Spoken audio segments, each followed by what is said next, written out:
Starting a company is a risky business. For all the successful entrepreneurs, there are as many or even more unsuccessful ones who eventually leave their entrepreneurial career and move back to the wage labor market to find a job.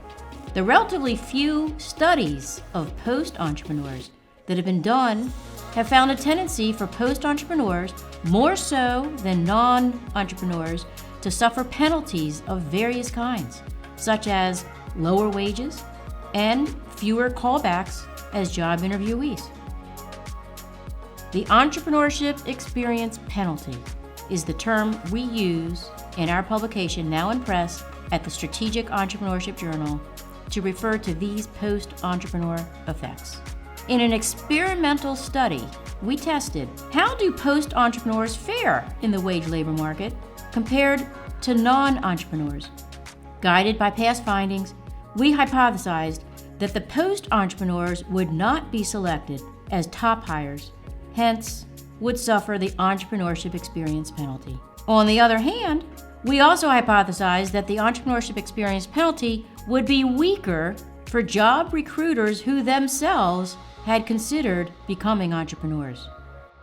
We predicted that this recruiter moderating effect would be stronger for recruiters in smaller firms whose culture tends to be less rule-oriented, hence less bureaucratically constraining. In this study, we recruited 275 seasoned professional managers to participate in a study about hiring decisions. Each participating manager were given 4 objectively identical resumes of job candidates whose only differences were 1, whether the candidate's name was that of a male or female, and 2, whether the last held job was or was not that of a founder. For the non-founder, we used the position title of executive. The participating manager was asked to complete a recruitment task and decide on one favored job candidate out of these 4 resumes. Also, we assessed all professional managers' entrepreneurial aspiration by asking them how often they had ever considered becoming an entrepreneur. Also, we asked participants to tell us approximately the number of employees in their firm.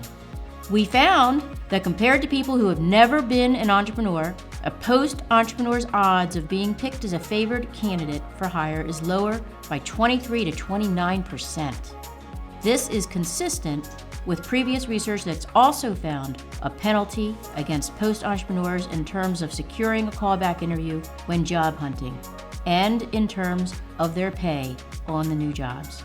Also, as we predicted, and even more interesting, we found that this Entrepreneurship Experience Penalty is weaker for recruiters who have their own entrepreneurial aspirations, and is stronger for recruiters who do not have any entrepreneurial aspiration at all.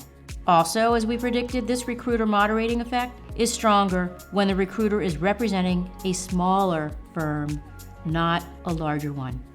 These findings have important implications for firms. For one, firms aiming to hire entrepreneurial talent need to be careful choosing their recruiters.